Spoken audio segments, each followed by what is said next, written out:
Now we are on to speaking test, and this is test 4 IELTS 8 student book.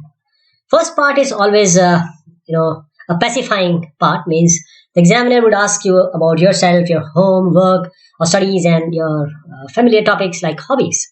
You can always tell that I am from this or I hail from this, say some place like Jammu, and I'm pursuing my means PhD at this university. You can say I work as a software analyst or a programmer or software tester at say TCS.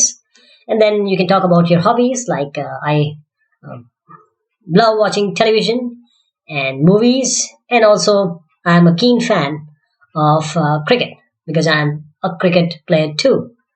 And if you're a football player, you can just add football to places where I spoke about cricket. The television. How often do you watch television? Why or why not? This you can say.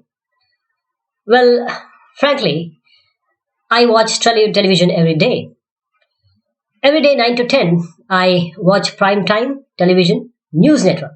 So I am aware, I just need to be aware of what's happening, what is the day's story, news, and any other information which I can grab in this time. But on the weekends, I generally watch few of my favorite programs like the reality shows. Then which television channel do you usually watch?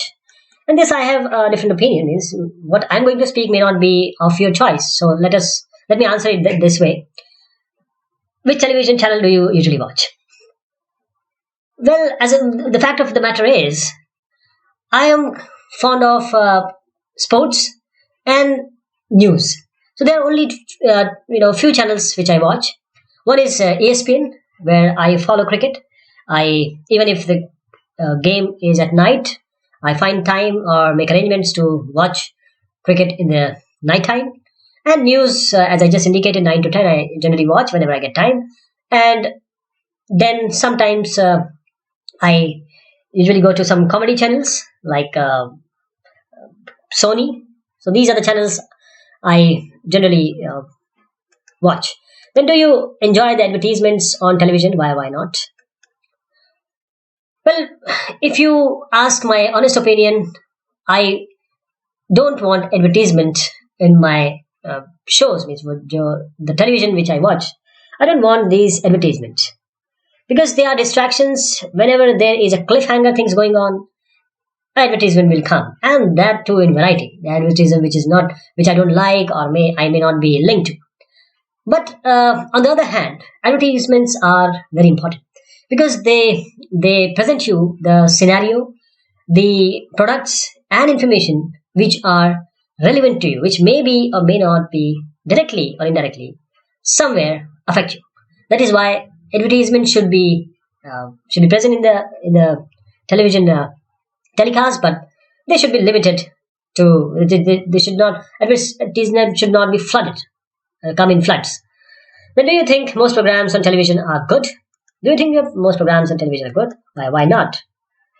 Well, if you ask me specifically, then as I indicated, I generally watch news and sports. So those are those are the channels which broadcast only sports and news.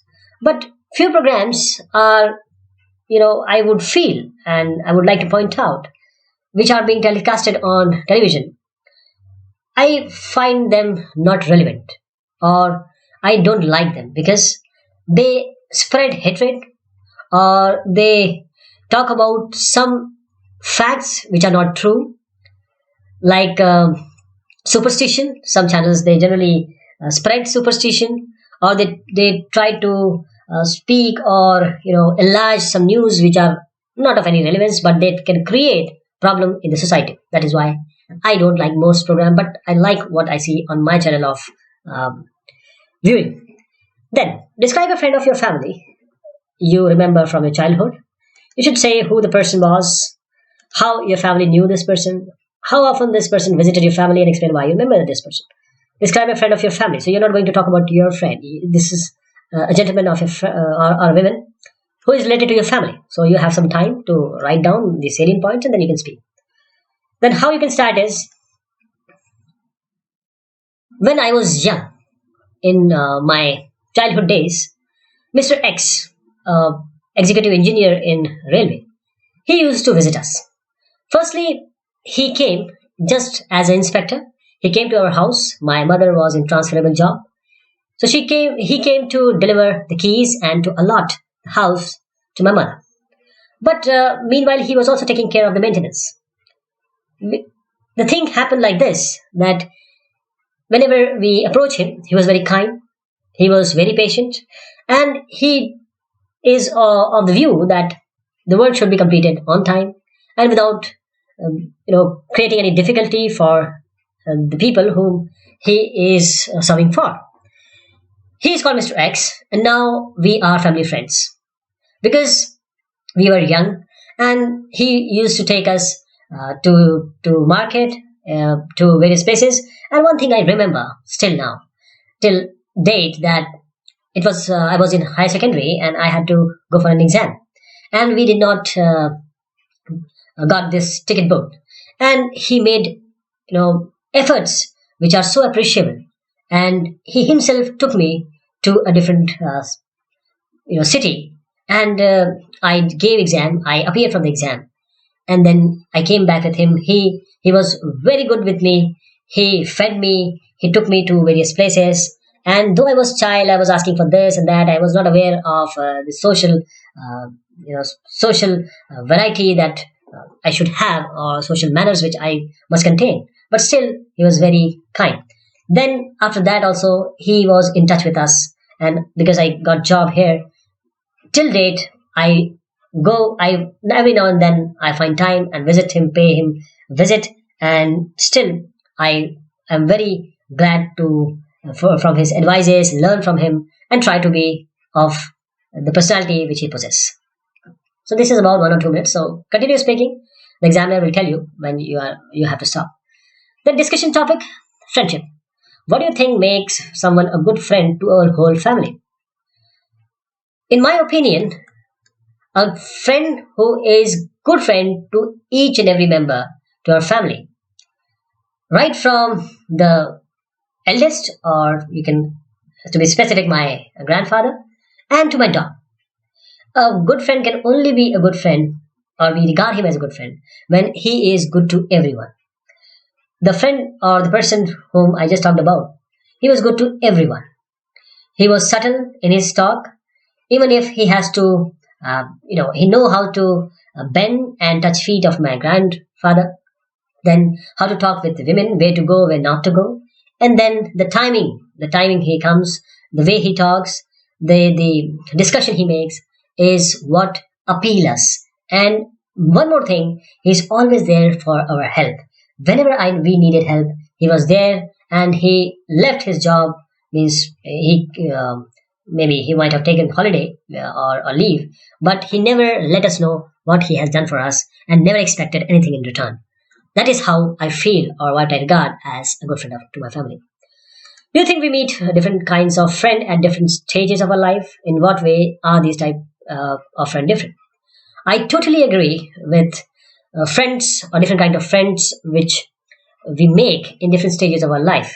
When we are in school, then the students or the children who are reading with us, who are attending school with us, they are our friend. And that friendship is very strong because it goes up to, say, 10th or 12th class. Then after that, we come to, or we join engineering, medical, or any professional course, maybe for 3 or 4 years. And those years are very important because at that time you make a career. And then friends, you make friends who are important to you, technically also and behavioral also. Then you find some job, or you get employment. Then you make some friends who are peers to you, who work along with you. And then these friends are now, means right now I have these friends. I am in touch with friends of my school or childhood, and also of my college. But generally, right now I feel that my friends with whom I work, or more specifically my colleague, they are my friends now. So how easy it's to make friends with people from different age group? Well, to be very frank and to present my opinion candidly, I feel that I believe that friends generally, or the friendship is generally made between or amongst people or student or candidates or pupils of similar age. Maybe some difference of 1 or 2 years or 5 years is acceptable. But I don't generally acknowledge friendship between people of different ages because there is a gap. They have more experience, some have less experience. But these things generally happen, so I don't deny it either. And influence of friends. Do you think it is possible to be friends with someone if you never meet them in person? I previously, when I was young, I felt that friends with or people whom you have never met or you are only in touch with in internet or your pen friends, they can be your friends. But right now, I my thoughts have changed, my opinions have changed. I believe until unless you meet a person face to face, you can't agree or you cannot conclude that he is your friend. Is this relation friendship? In this, you can say, as I indicated earlier, I don't feel, or I don't think that this is real friendship because there is no emotion involved. You don't know him personally, so this kind of relationship generally fades with time or fade away with time. What kind of influence can friends have on our lives? I strongly feel that friends influence our life or affect our lives in a huge manner because you live with them, you stay with them for quite a large duration. Then whatever you speak or you understand, you talk to them, they talk to you. You go with them, you take meal with them, or if you drink with them. So whatever they speak, they always influence. Generally, my friends, they are very supportive. So I have some trouble, I speak with them, and they patiently listen and give me some good advices that I cherish and try to imbibe and employ in my life. So, how important would you say it is to have friends from different cultures? If you are in different culture, if you are living in different culture, then generally you will make friends, and these friends are those friends whom with whom you have a frequency match, means behaviorally and emotionally you are attached to them. They understand you, and there is an unwritten relationship or a bonding between you two. So I have this thought that people belonging to different culture uh, can be a friend, and they can be sometimes greatest friend than people of your community or your culture. So this was speaking of test 4 IELTS 8. Thank you so much. Take care.